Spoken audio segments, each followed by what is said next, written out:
This House is now in session. Minutes of the meeting held on Friday, November 22nd, 2019, Tuesday, November 26, 2019, and Tuesday, December 3rd, 2019, to be confirmed.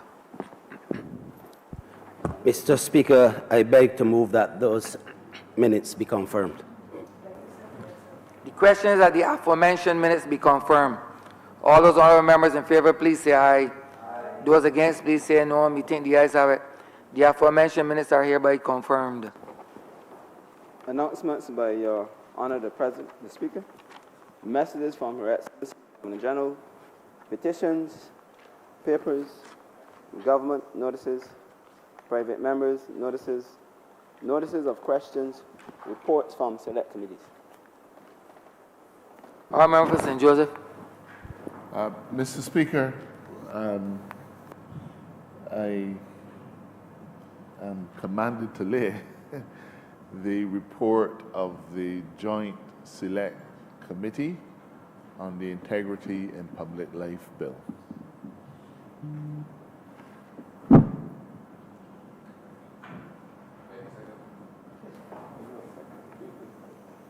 First readings of bills. Mr. Speaker, I beg to move the first reading of the Prevention of Corruption Bill 2019. Make second that. The question is that the aforementioned bill be read the first time. All those honorable members in favor, please say aye. Those against, please say no. Meeting the ayes have it. Mr. Speaker, I beg to move the first reading of the Money Laundering and Financing of Terrorism Prevention and Control Amendment Bill 2019. Make second that. The question is that the aforementioned bill be read here first time. All those honorable members in favor, please say aye. Those against, please say no. Meeting the ayes have it. Mr. Speaker, I beg to move the first reading of the Control of Disposable Plastics Amendment Bill 2019. The question is that the aforementioned bill be read here first time. All those honorable members in favor, please say aye. Those against, please say no. Meeting the ayes have it.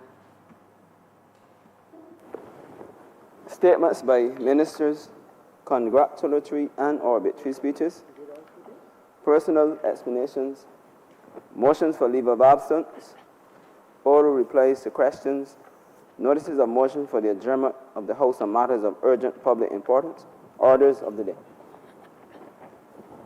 Mr. Speaker, I beg to move the suspension of Standing Orders 6, 16, 18, 20, 42, 5, 43, and 44 for the remainder of the day's sitting.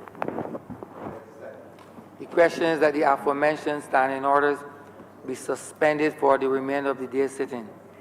All those honorable members in favor, please say aye. Aye. Those against, please say no. Meeting the ayes have it. The aforementioned standing orders are hereby suspended.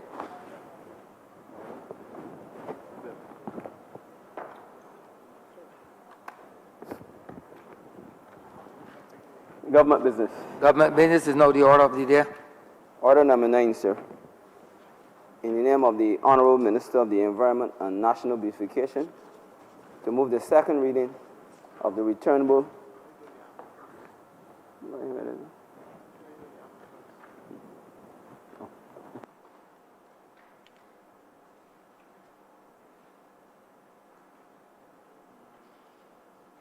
Order number 12, sir. Sorry.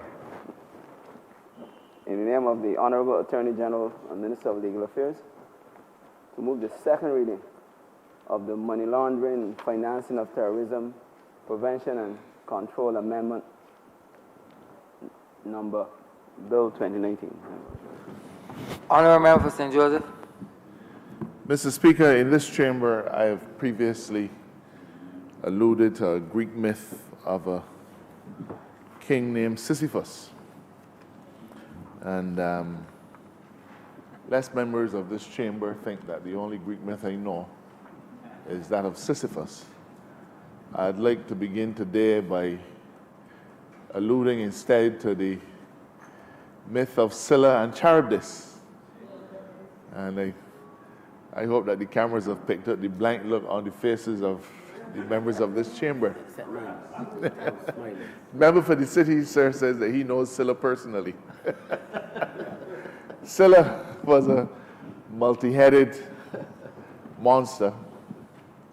And sailors who had to travel through a particular strait in the Mediterranean, if they went too close to, very narrow strait, if they went too close to the side of Scylla, the multi-headed animal, the Hydra, would devour the sailors on the ship.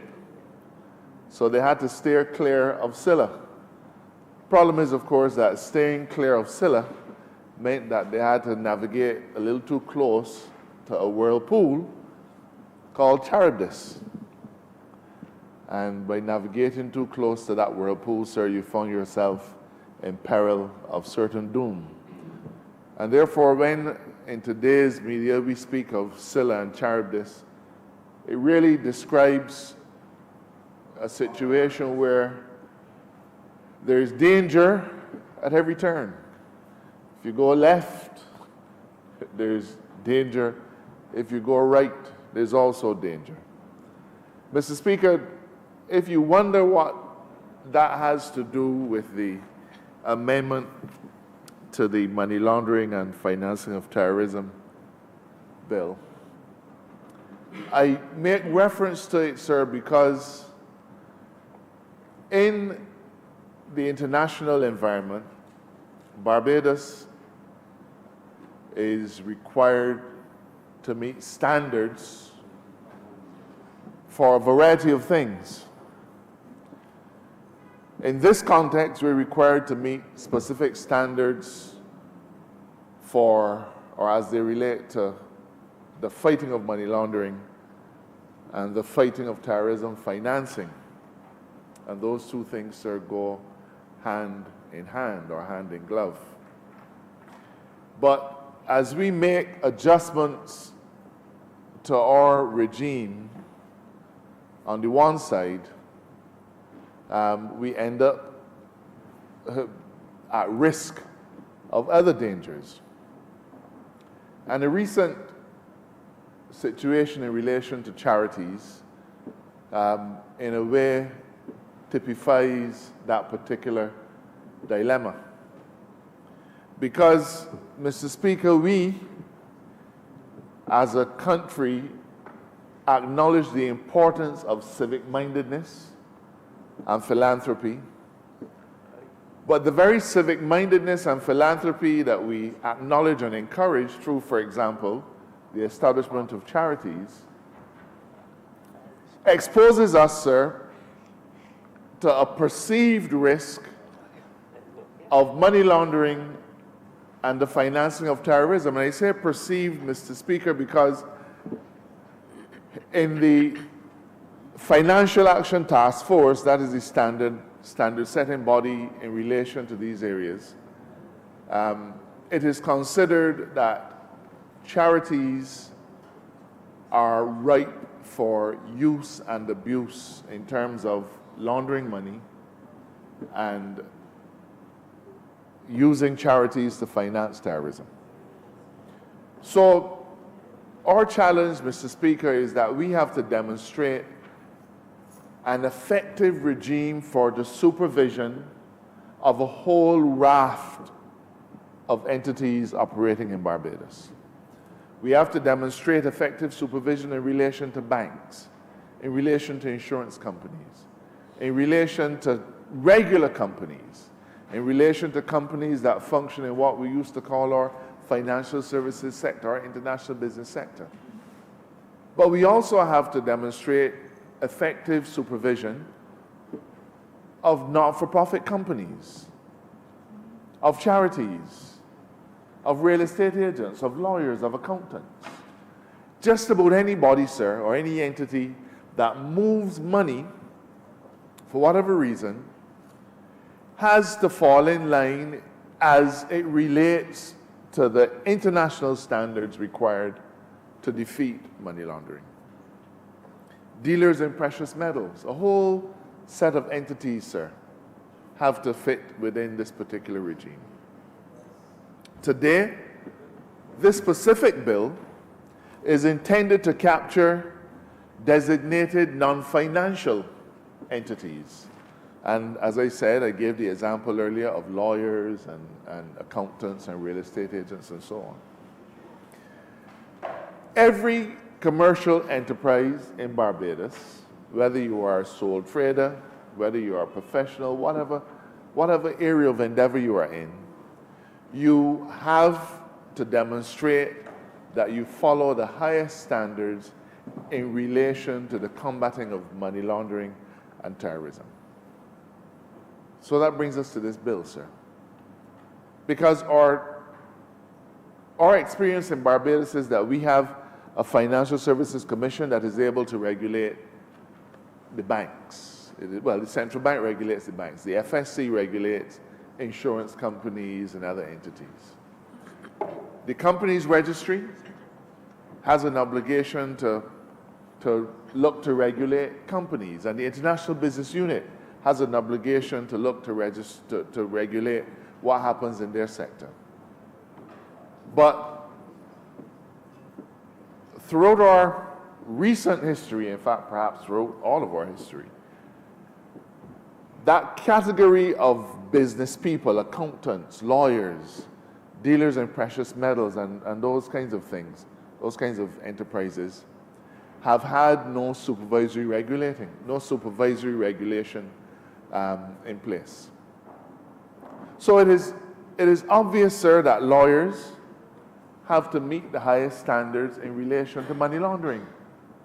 But we have no system for checking to see if, in fact, they are meeting that standard. It has therefore become necessary, sir, for us to allow the Anti-Money Laundering Authority to establish a compliance unit. And that compliance unit, Mr. Speaker, is going to be a small unit because we don't have the financial resources to have a big unit as might exist in other countries. But it's going to be a small unit, and that unit's job, Mr. Speaker, will be to interface with that category of individuals and try to ensure that they meet the highest standards in relation to fighting money laundering. And that, sir, is what brings us here today. Now, Mr. Speaker, what is the other side of this context? The FATF has been in place now for it's been in place for quite a few years.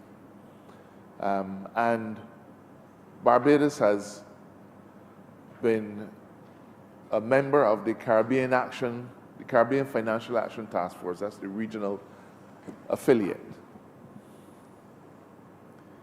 Our last mutual evaluation report was done in 2017, sir. And I regret to say that in 2017, Barbados rated poorly on most of the areas that we were assessed in. So we therefore entered into a follow-up regime where we had to take certain steps to try to bring all of our sectors into compliance with those standards. Unfortunately, sir, the last administration dropped the ball, and we've had to pick it up. And you might remember that earlier this year, we passed a set of amendments to legislation so as to meet certain technical requirements. Now, here's the thing, sir. A decade ago, the way the FATF worked, as long as you could check the boxes, you were fine. So as long as you had a law relating to this, a law relating to that, a law relating to the next and the third and the fourth and the fifth, as long as you had a law relating to it, you were deemed to meet the standard. But it became very obvious that simply having a law relating to something could not be enough. And therefore, we now have a system which is two-tiered. You have to have a framework in place, statutes and so on, but you are now also obligated to demonstrate effectiveness. So a decade ago, 2 decades ago, we might have been fine just having a piece of legislation dealing with money laundering. But we are now called upon to demonstrate effectiveness. Now, what does that require?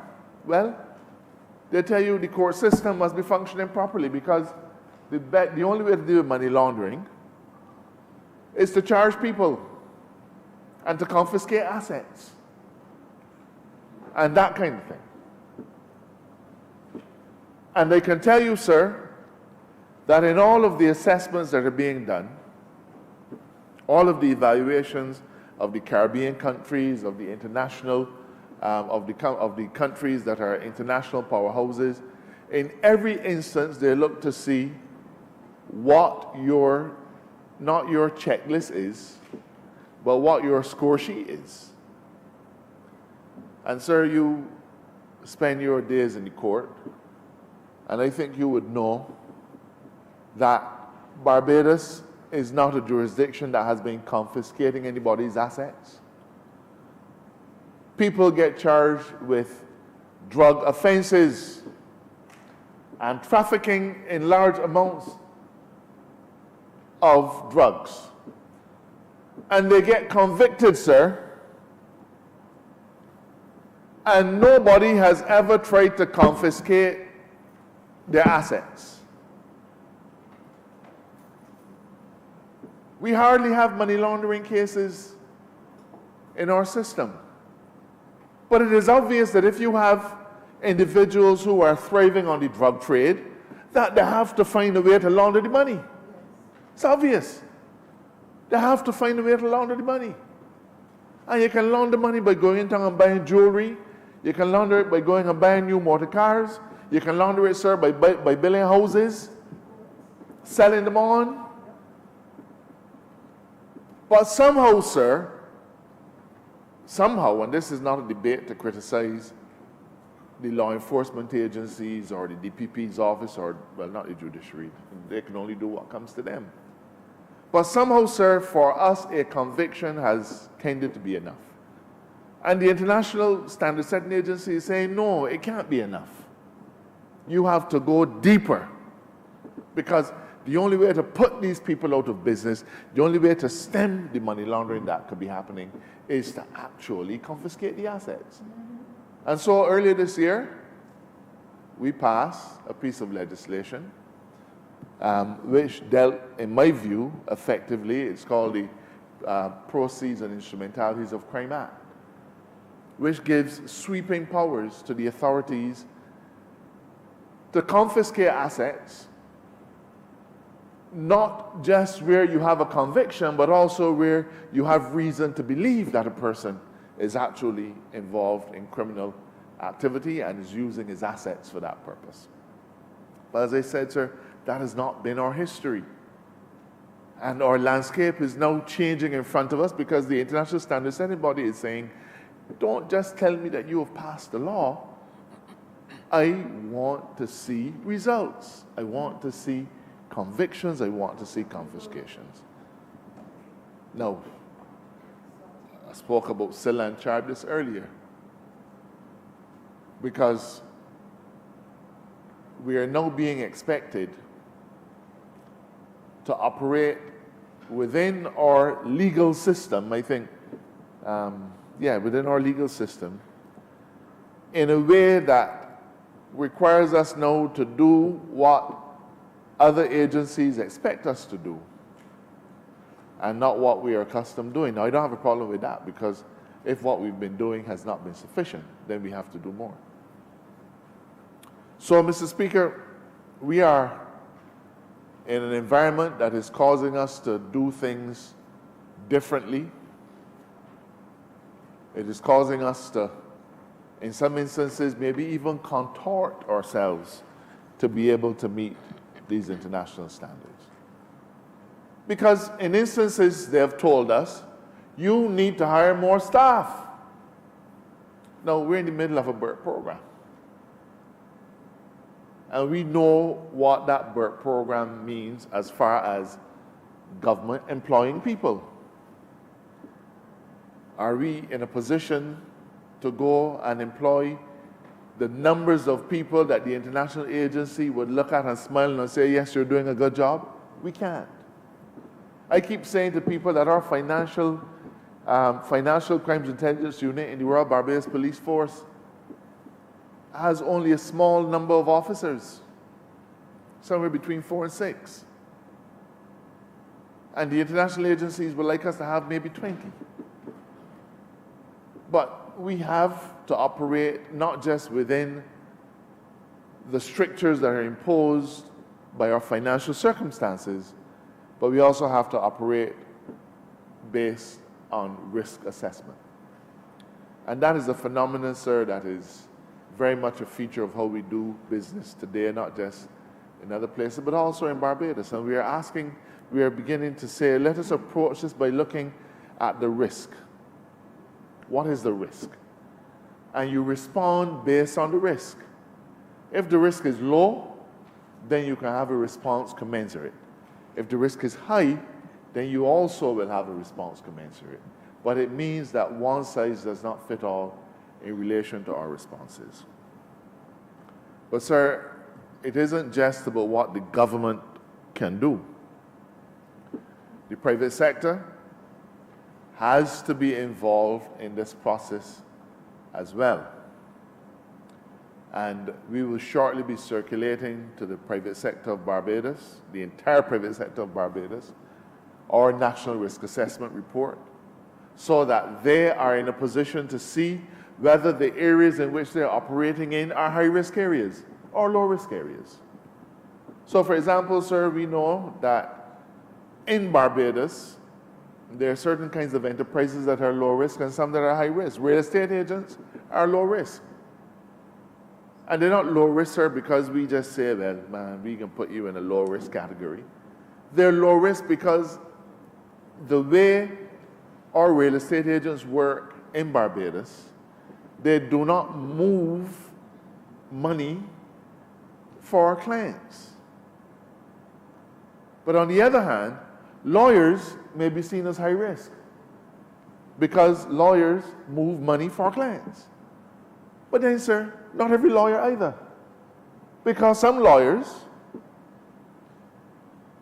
will operate in a particular level and do a large number of real estate transactions, a lot of trust transactions and so on.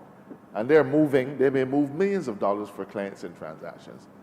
But a lawyer who only does litigation, in the old barrister's tradition, will not have any reason to hold large amounts of clients' monies. A lawyer whose practice is almost completely a criminal court practice will not be moving money for clients. A lawyer who only does magistrate's court work will not be moving large amounts of money for clients. So even in a profession where you may say there is a high risk of money laundering, one must also acknowledge that there are various layers or levels at which the risk may be low to non-existent. But in order to be able to satisfy our international standard setting bodies that we are dealing with it, we have to determine first what the risk is, and then we have to put measures in place. And again, sir, this compliance unit is part of that process. But as I said, the private sector has an important role to play. You know, years ago, when this concept of know your client came about, it was considered to be a nuisance. And in fact, it probably still is. And for those of you who might not immediately recollect, the know your client, also known as KYC obligation, is that you take steps before you accept a person as a client or a person as a trading partner to establish in a way that is beyond doubt, I suppose, exactly who you're dealing with. So anytime you accept a client now, sir, you will routinely ask for 2 pieces of ID. And you will also ask for a utility bill. And you will also ask for a bank reference and a reference letter from your accountant or your lawyer. This is beginning to sound familiar, I'm sure, because when you go to open a bank account, you are met with exactly the same requests. Because even the banks are saying, we have to know our clients. Years ago, so I remember when I opened my first bank account, it was at BNB, as it formerly was called. And Mr. Speaker, I believe that I did have an ID card at that time. I was always a little precocious, so I got my ID card as soon as my age allowed. And so I had a little piece of ID, but that was all. That was all, sir. Now, if a 16-year-old wants to open a bank account, believe you me, the bank will still be asking for a utility bill, 2 pieces of ID, and reference letters, and proof of address. But the world has changed. We're operating in a very different environment than we used to. And added to this now is something that we've all come to accept grudgingly, the concept of being a PEP, a person in public life. So all of us in here are persons in public life, and our spouses and children are now tainted by that brush. And so transactions that used to be simple, you wanted to borrow a piece of change to buy a car, all of a sudden as a person in public life, you are now subjected to an even higher level of scrutiny because of the risk of corruption and having then to deal with the proceeds of ill-gotten gains. I think we all wish for that simpler time, sir. But that simpler time is almost like the myth of Scylla and Charybdis. It is almost like the myth of Sisyphus, things of distant memory and fading into the mist of time. The environment today, sir, and you know, I've spoken about it from time to time in this chamber. Terrorism is a real issue, and if we allow ourselves to find false comfort into thinking that it does not affect us, you're wrong. You're very wrong. We know what movements have been taking place because of intelligence, and we know what is happening in relation to Trinidad and Jamaica and other parts of the region, which have the risk of bringing terrorism incidents close to our shores. I remind you that only a year and a half ago, or was it last year, sir, Trinidad Carnival was at risk because of a potential terrorist attack. And as we prepare for Kadooment every year, we also prepare for our Kadooment in Barbados with a view to ensuring that we do not fall prey to any terrorist attacks. But, sir, terrorists don't spend monopoly money.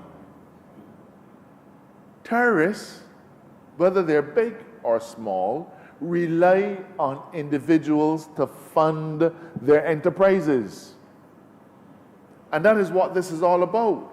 Trying to strangle off the movement of funds to terrorists in order to fund their enterprises. And that's the connection, sir. It is not an environment that we want. I've been speaking to attorneys and they say, oh Lord, man, you know, you're setting up a compliance unit now to come and check my transactions. Sir, I've tried to explain that we cannot want to be operating in a modern world, but want to ask to be exempted from certain rules and procedures. Mr. Speaker, what is at risk for Barbados is something that should cause any Barbadian to lose sleep at night. And that is, Mr. Speaker, the specter of Barbadian banks losing correspondent banking. I've mentioned it in this chamber before, but let me refresh the members of this House minds. We are able to function and do commerce the way that we've been accustomed doing it, because when you trigger a payment in US dollars in Barbados, whether it is at FCAB or Republic or First Citizen, doesn't matter the bank, when you say, I want to send money overseas, whether it is to send school your child, to buy a book, or to buy medication at the QEH, that transaction has to be facilitated by an overseas bank. And that overseas bank is what is called the correspondent bank. And therefore you get the term correspondent banking. Because we cannot move our money from here, or no matter how many US dollars we have in our system, if we cannot find a way effectively to move it from here to where it needs to go so as to be able to buy for Barbadian supplies, goods and services, then, sir, we can't do nothing. Plain and simple. In the last decade, the region has lost, I believe the most recent figure I got was in the region of 100 correspondent banking relationships. The region now only has about 12 or 14, somewhere in that region, correspondent banks. That means that globally there are just over a dozen financial powerhouses that are willing to deal with Barbados financial institutions in terms of the movement of money. And we've been blessed by the fact that we've had significant Canadian banking presence in Barbados. Scotia, FCAB, and Royal. And they have therefore, because they are part of a global network, major international financial institutions, then people are comfortable dealing with them because they are satisfied that Royal Bank, for example, meets the highest level of standard in relation to combating money laundering in their transactions. They're satisfied that FCAB is doing it. They're satisfied that Scotia is doing it. But those are international powerhouses. But smaller regional banks don't have the benefit of that comfort value. And therefore, we have to have the strongest possible regulatory framework in Barbados so that when international institutions, whether it's banks or otherwise, are dealing with Barbados-based transactions, they know that these transactions have been filtered down to a T to ensure that there's no taint of money laundering or financing of terrorism. And that is our obligation, sir. As a government, we have to have a regulatory framework that is strong enough and robust enough to satisfy our international partners that we have fought and filtered out any risk of money laundering so that they can do their transaction without worrying. Because you see what happens, sir? If an international bank, one of our correspondent banks, takes a transaction from a Barbadian, money moving from Barbados, that is tainted by terrorism, then they run the risk of having to pay millions upon millions of dollars of fines.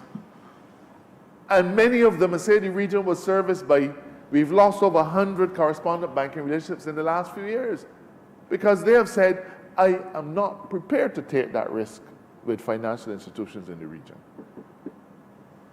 Only a few weeks ago, I had the benefit of, well, I had the responsibility, sir, not a benefit, I had the responsibility of attending a meeting in Washington, D.C., as they say, on the Hill, to meet with Congresswoman Maxine Waters, who is the head of the Congress Financial Services Committee. And it was a delegation made up of, it was led by Prime Minister Gaston Brown from Antigua. Prime Minister Alan Chastanet was in attendance.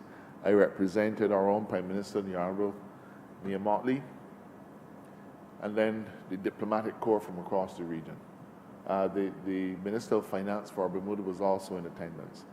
And that meeting, hosted in the US Congress, brought together a number of major banks, US legislators, and Caribbean leaders so that we could discuss this issue of correspondent banking and try to ensure that correspondent banking for the region is not threatened. We had to discuss it. And it just goes to show, sir, that this is not something that we just getting up in here on Tuesday and talking about. This has real international ramifications for us and can drive our economies into the ground. So we are at risk of losing correspondent banking relationships if we do not have a regime in place that can satisfy our international partners that we have filtered out any risk of money laundering. But that also affects the businesses that function in Barbados. It affects them too. Because those entities that are operating in what used to be called the international financial services arena, they have to be able to move money for transactions. And again, if Barbados is not operating at the highest regulatory level, then they become at risk. And what will happen is they can say, look, I cannot vouch for the Barbados banking system. I cannot vouch for the integrity of the Barbados commercial system, and therefore I have to pick up my business and move it to someplace else that meets the highest standard. Now, since taking responsibility for this particular area, Barbados has been complimented on the great strides that it has made in terms of putting new legislative instruments in place, in terms of tightening up on our regulatory framework. And I know that intuitively Barbadians will object to and will resent regulation being imposed on them. And the situation with the charities is a part of that. And you know, sir, the history of that is that the company's registry in August, we have about 1,400 charities in Barbados, and the company's registry in August sent out letters to every single charity so as to be able to find out what charities are still functioning, what the particular charities are doing, and perhaps more importantly, whether they receive or send money to or from or to any international partners. Because what you want to check for and track is the movement of money so that you can be satisfied that it is legitimate and not being funneled towards terrorist groups. Of the 1,400 people to whom letters were sent, and I accept that because people will have moved and addresses changed and email addresses changed and so on, some people, I am quite sure, did not get the correspondence. But less than 100 of the charities responded. And another letter was sent, and less than 100 charities responded again. Now, the point about regulating an area, sir, I don't want to call it an industry, but the point of regulating is that you have to say to people, look, things have changed. You've got to operate in a different environment. We can no longer have 1,400 charities in Barbados and nobody knows what they're doing. So you have to tell us what we're not trying to tell you what to do, but we have to know what you're doing. And we have to know we have to be able to satisfy ourselves that any sources that you get money from overseas are legitimate, and that sources and places that you may send money to overseas are also legitimate. I'm happy to say that it is unfortunate that we had the confusion, and we apologize for that. But the good news is, sir, that the charities have begun to respond in their hundreds. They've begun to respond in their hundreds. And so now, for the first time, we are in a position to see exactly what our charities are doing and how they're operating. Thank you. For the first time. And this is going to continue because you can't regulate and monitor activity by an occasional outreach. It has to be sustained. And I take the liberty of saying that we recognize that many of the charities are not in a financial position to meet some of the statutory requirements. Some charities, sir, might collect $2,000 or $3,000 a year. And the bookkeeping, I suppose it would still be fair to call it that because it might not reach the level of being accounting. The bookkeeping is being done by somebody who is involved in it. Many of us as members of parliament are associated with or have charities. And I believe that the receipts They would have, my colleagues would have to tell me otherwise, but the receipts are not large amounts of money, and therefore to take those resources and invest in accountants and so on to do financial statements and things of that sort. I mean, you're operating in a voluntaristic system, so you just don't have the resources for those things. But we're going to require of you that you maintain certain minimum standards. And I will say, because I don't anticipate too many contributions in this debate, we will shortly be having a supplementary so as to be able to put a modest amount of funding in place to be able to help charities better cope with this new regulatory regime. We don't want our 1,400 charities to disappear because they all work to support what we as members of parliament do. They may do it differently, they may do it with different focus, but they're all part of a society caring for each other. So we want to have charities, we want them to do well, because every person that is aided by a charity in Barbados is perhaps one less person that a member of parliament has to respond to. They are a valuable adjunct to what we do as MPs. But we're putting money in place so as to be able to assist those individuals who have charities but who have difficulty meeting the standards of this regulatory framework to do so. And I believe those funds should be available early in the new year. Mr. Speaker, we have submitted a series of reports to the Caribbean Financial Action Task Force so that they can take note of the strides that we've made and grade us and rate us, sir. And I'm satisfied that we have made a significant amount of strides, but we are not there yet. We've submitted in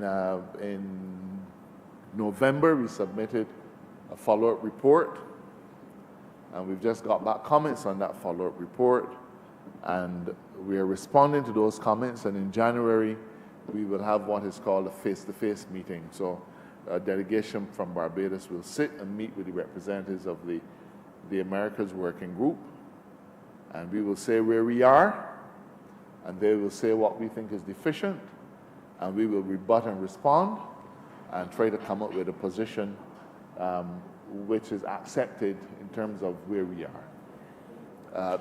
And that is perhaps the beauty of the FATF process. In other international fora, sir, you will know that we don't get the benefit of being able to sit at the table. Dictates are made from foreign capitals and they say do this or do that. In the FATF process, we sit at the table and we get an opportunity to argue robustly and try to change minds on what our system is supposed to be. To come back to the bill as I close, sir, we feel that we have to do this.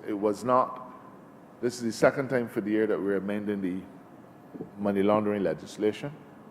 When we came to this chamber early in the year, we felt that we had a satisfactory system in place. But as part of that interactive process, we are now accepting that we need to go a little bit further in terms of the non-financial entities, and therefore we are bringing this bill to Parliament. I believe that it is, as I said, I don't think Barbadians especially like to be regulated, like to have their affairs peered into, but let me make it clear. It is a risk-based model that we're following. So only if your particular practice fits into that high-risk profile will you then have any reason to relate to the compliance unit. And the compliance unit will be asking you for information, and based on that information, they will then ask for further information. But essentially, their job is not to try and pry into who paying you fees and things of that sort. That is not what they're about. What they're going to be interested in is whether there are any transactions that can be considered to be suspicious transactions, and whether those transactions require a second look. And so, In this new regime, I'll be asking all the accountants and the lawyers and the other enterprises just to cooperate with the unit, because they're not here to police you, but they are here to be able to render an important service. You know, so a lot of people just do business, and as long as they collect the fee, they don't worry too much about what it entails. You know, they don't look twice. So they take money, do a transaction, that's it. Mr. Speaker, I'm sure, and I really should be wrapping up, but let me make this point. I well recollect some years ago an individual looking to do a real estate transaction. It wasn't huge, but the amount of money was certainly more than $150,000. And this person brought the money into our office in cash. Cash, sir. $150,000+ in cash. And we told him, no, sir, we're not taking that. Can't bring that in here, because I don't know where it came from. Cannot bring it in here. So however you deal with it, you deal with it, and you bring back to us your banker's draft for the amount of money, and we are happy. But you cannot bring that kind of money in here in cash, because we cannot account to anybody for its provenance. Now, I've heard about many instances where people love to get cash. But in the new media, you can't function that way anymore. So, as things have changed, we must also change in response. It's not always going to be painless, because it requires us to open up to regulatory bodies so that they can see what we're doing. But it is not new. It is happening every other part of the world. Now, the bar will say, but we already have a bar association. But the bar association does not look at your transactions to see if you follow Know Your Client procedures. The bar association does not look at your transactions to see if any of them are suspicious. It isn't made up to do that. And the same thing with the accountants, not made up to do that. So we have to fill the gap, otherwise Barbados will find itself being rated low compliant or non-compliant in areas such as this. Sir. I ask the Chamber to support this bill wholeheartedly. I apologize to the Honourable Member, the Leader of the Opposition, for having to debate it with this haste. But, sir, this is a situation where it really was unavoidable.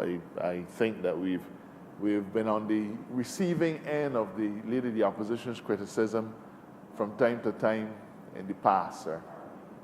It is not something that we want to do.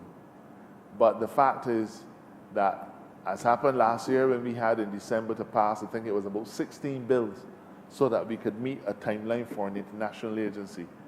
We don't want to do it. I believe that members would have preferred not to be in this chamber at all today.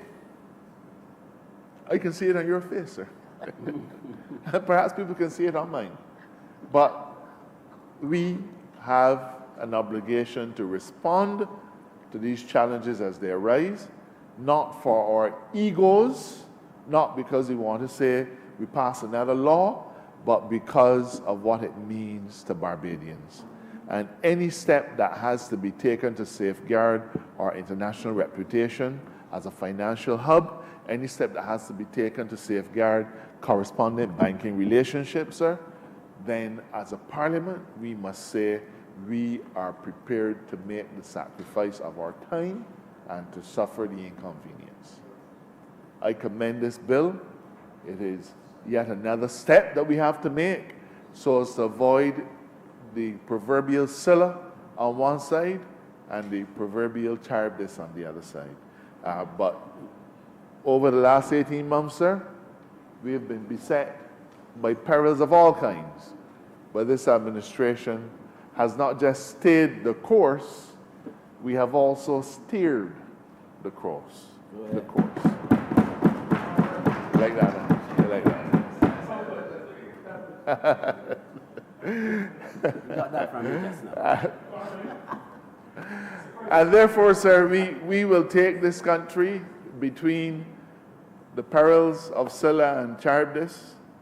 They beset us every day, whether it is in garbage trucks, or buses, or roads, financial institutions, international bodies, whatever. But we are staying the course and steering the course, and I'm obliged to you. I beg to move, sir, that this bill be read a second time. Honourable Member for St. Peter. Thank you very much, Mr. Speaker. I will not be too long because I think, and maybe not for the reason that the Honorable Attorney General identified in terms of when he looked closely at your face. But my voice is going. But I thought I needed to add a little bit to the fulsome exposition that the Honorable Attorney General would have shared with this Honorable Chamber. And I'm doing so as the one who has been assigned the role of third sector relations in terms of ministerial responsibility. I want to reiterate the Honourable Member for St. Joseph's position, which is government's position, that there are significant changes in the international financial environment. We recognize that it is now much easier to move money. We have moved away from walking with cash, and I speak from my experience in the tourism sector. We've moved away from traveler's checks. There are no distant memories. Credit cards, debit cards, and when debit cards were first introduced, they were only domestic. Now you have international debit cards, all kinds of new financial instruments, but also modes of moving money. And we recognize as a government that with that increasing complexity, there's the need for an increased or heightened approach to how we manage and oversee that process and those processes that come as a result of the changes in the financial climate. Now, I also want to indicate that Barbados understands terrorism. Barbados in 1976 had a taste, and incidentally, it was this Barbados Labour Party recently in office that had to deal with terrorism, international terrorism in our territorial waters. So we are not unmindful of the role of financing in terrorist activities, and we are not unmindful of the fact that terrorist activities can take place, do take place, and in fact have taken place very close to us. A Cubana Airlines flight that took off from an airport, or airport right here in Barbados.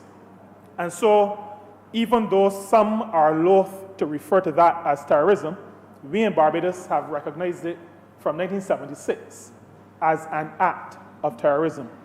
We are opposed to terrorism. And as a government, we are opposed to doing anything that will facilitate terrorist activity. And so the matter of compliance with the rules set by Financial Action Task Force and all the entities that speak to and help to guide the global community as it relates to reducing the opportunity for the financing of terrorism, we support. We recognize that not all of their edicts are immediately suitable to small island developing states like ours, but we recognize that there must be rules, and that rules must be followed. We also understand, Mr. Speaker, that small island developing states are sometimes targeted for the funneling of money because there is often the feeling that in these small states like ours, there is not the robust and rigorous monitoring of financial activity. And so the unscrupulous among us, and I say that I mean among us in the international community, the unscrupulous among us will often try to target the links that are weak in the system. And they sometimes believe that small states represent those weak links.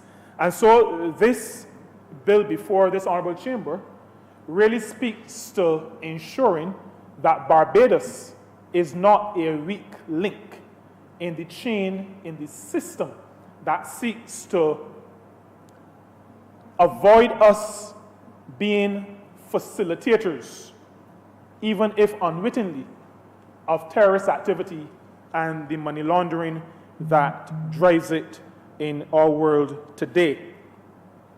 At the same time, we acknowledge that third sector organizations, civil society organizations, charities are an integral part of the fabric of the Barbadian society. They have been for decades, in some cases, centuries. If we go back to Landship and Susus and those maybe more informal structures, but structures that were outside of the realm of public sector and outside of the realm of private sector.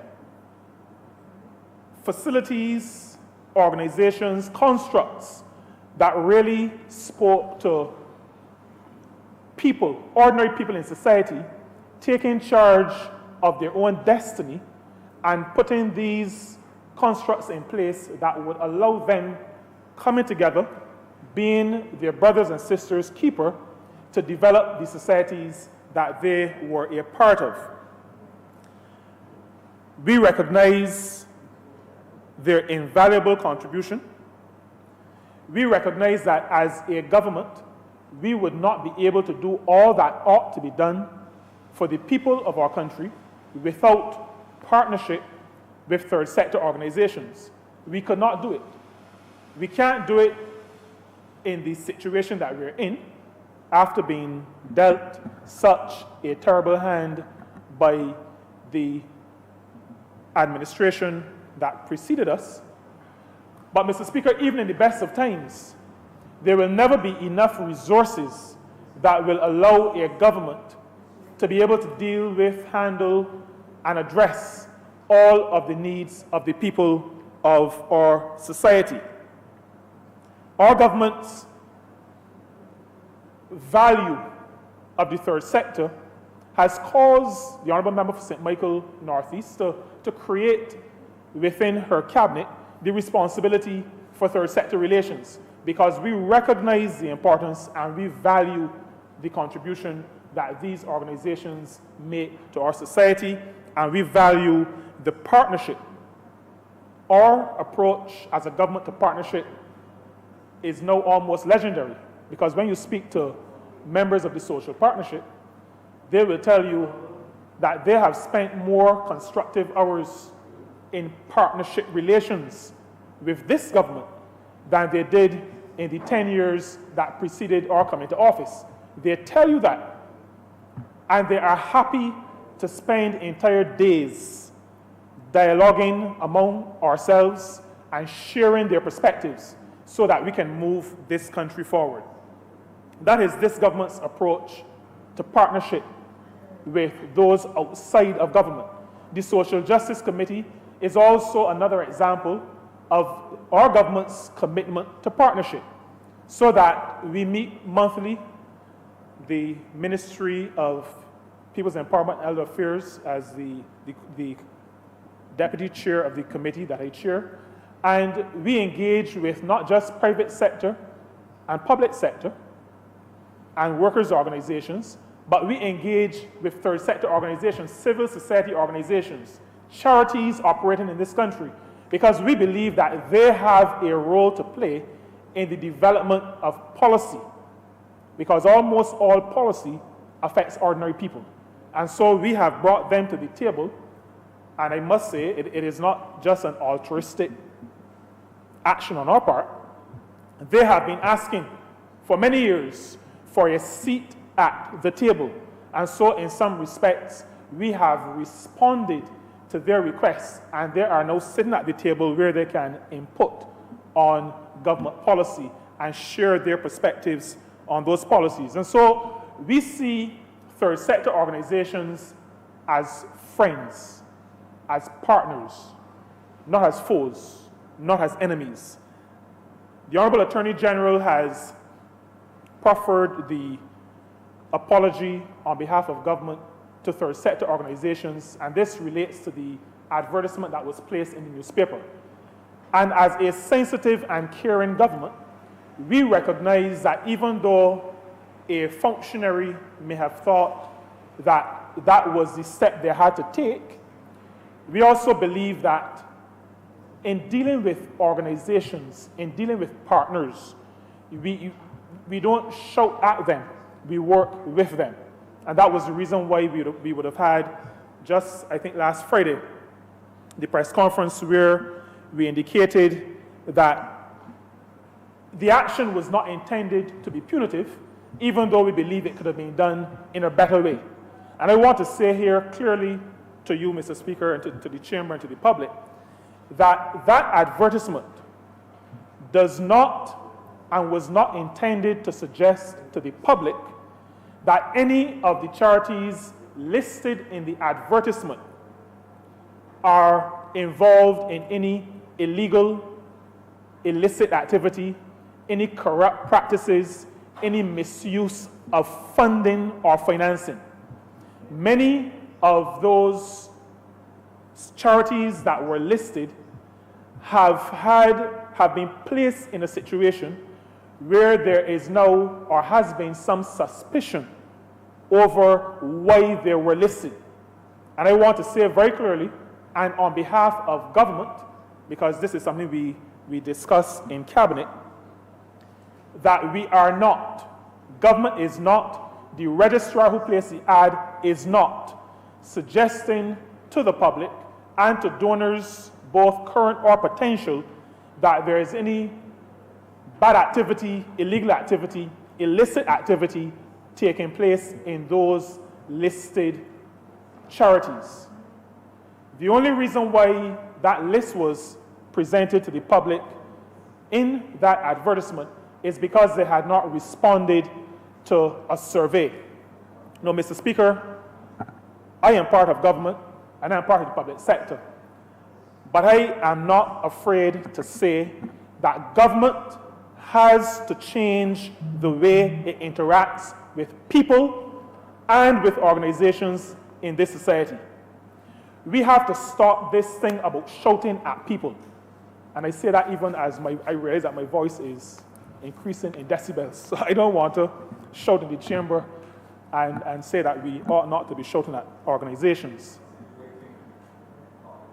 The organizations that have interacted with me as minister responsible for third sector relations have indicated that some of them received a survey, but no indication as to what the survey was intended to do. Now, the Attorney General explained that fully in the press conference. We all know now what the intention was. The reason why I say we have to change the way we interact with our people and our organizations is because after having spent so many millions educating people, then those of us in the public service, when we interface with people outside of us, we have to explain more. Don't just send letters to people and tell them, fill this out and send it back. Tell them why. We are all intelligent people. Those who manage TSOs, third sector organizations and charities, all intelligent people, they deserve the respect of knowing why you are asking for the information you're asking for. And that is all I will say as it relates to how we interact. I think we have to, in all cases, and this is something that our administration is really fighting hard with. Government has become known only to be interested in controlling and making sure that rules are followed.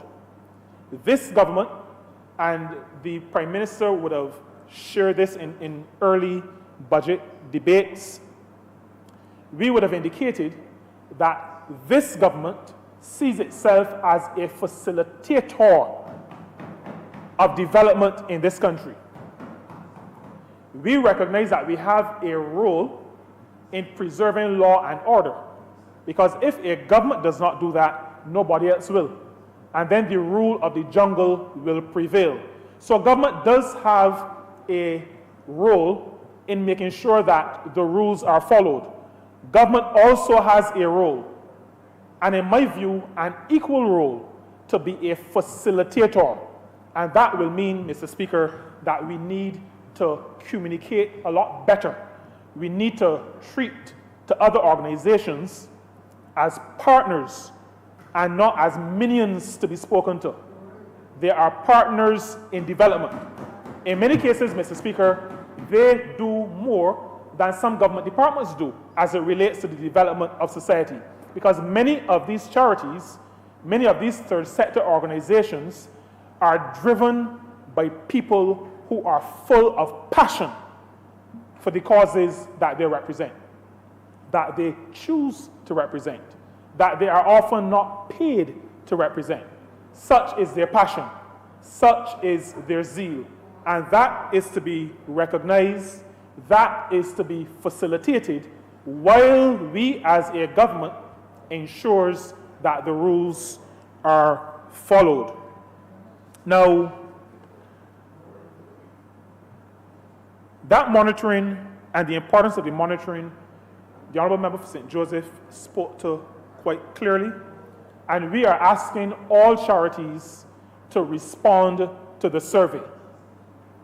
We have to comply because we have to make sure that well-meaning organizations in this country are not being unwittingly used as funnels for the washing or the cleaning or the laundering of ill-gotten gains in this country.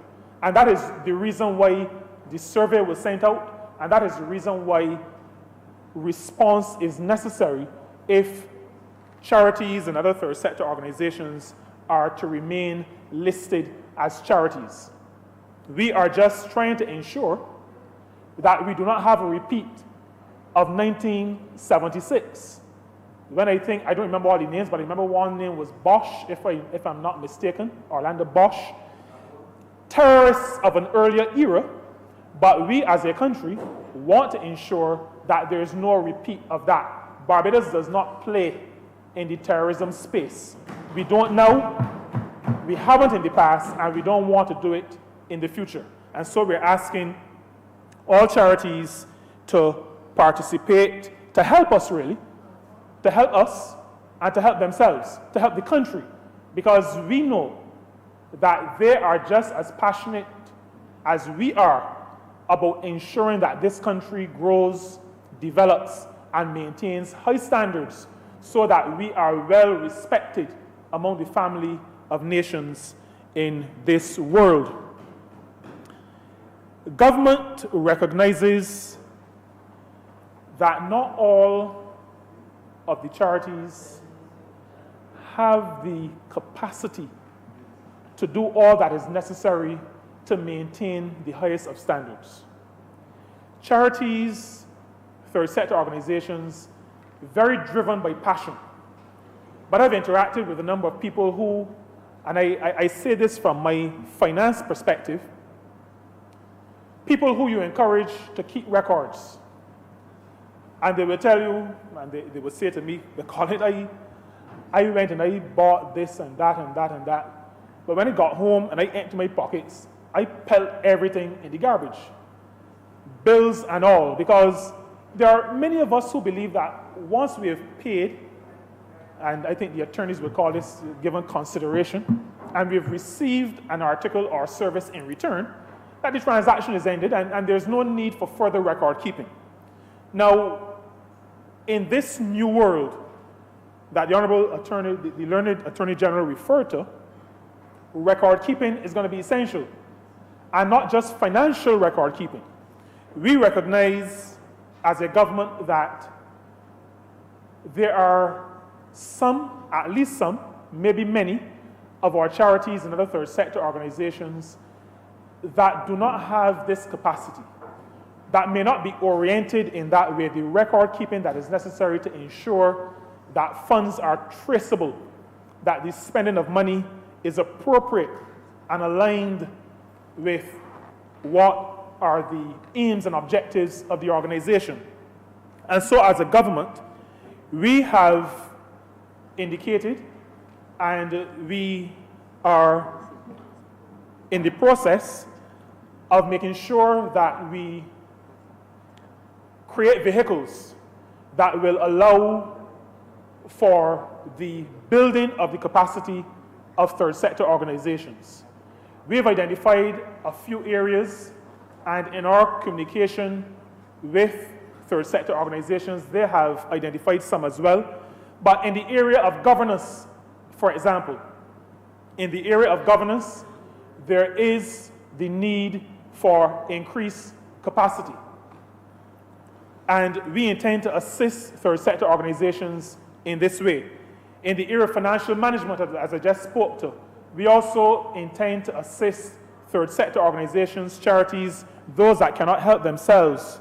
We intend to work with established charities, but also multilateral organizations.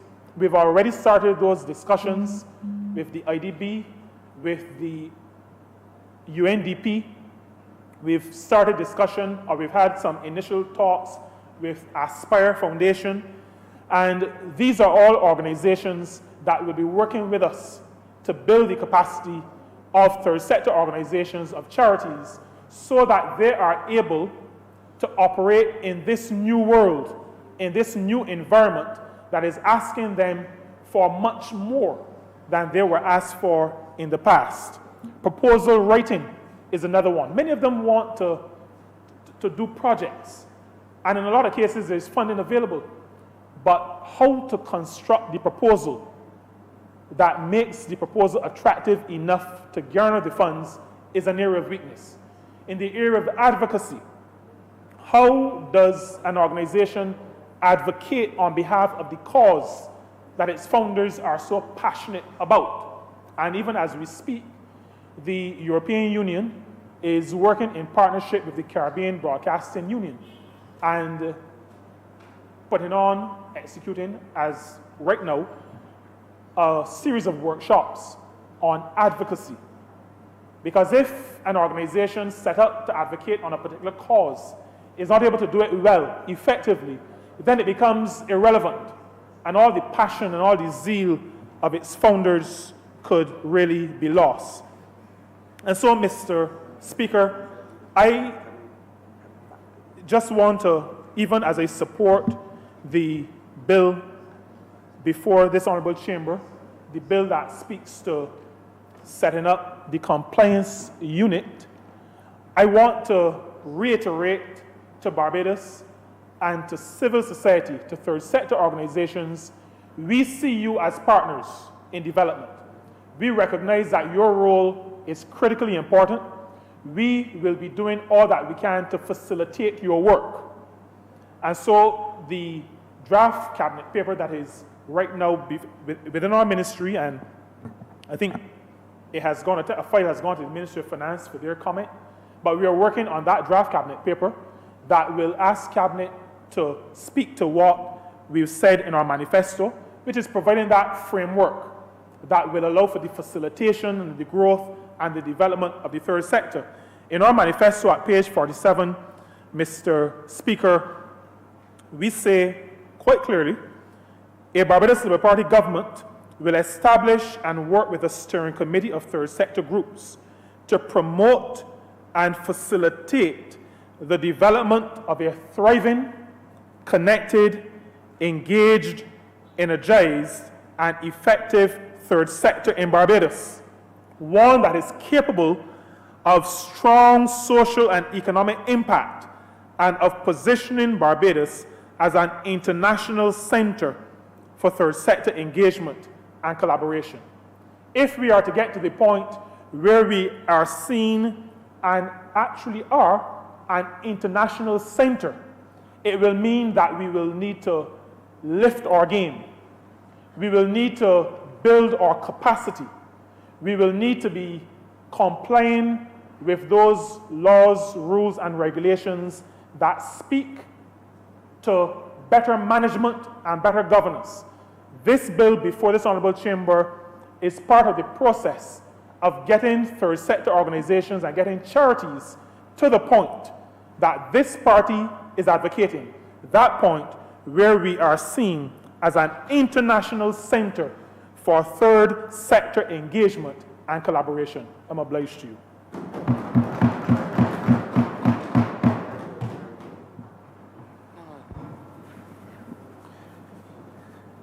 Mr. Speaker. Sorry. Mr. Speaker, I beg to move that the House be suspended for 10 minutes until midday. The question is that this honorable chamber be suspended for 10 minutes. All those honorable members in favor, please say aye. Aye. Those against, please say no. This honorable chamber stands suspended for 10 minutes.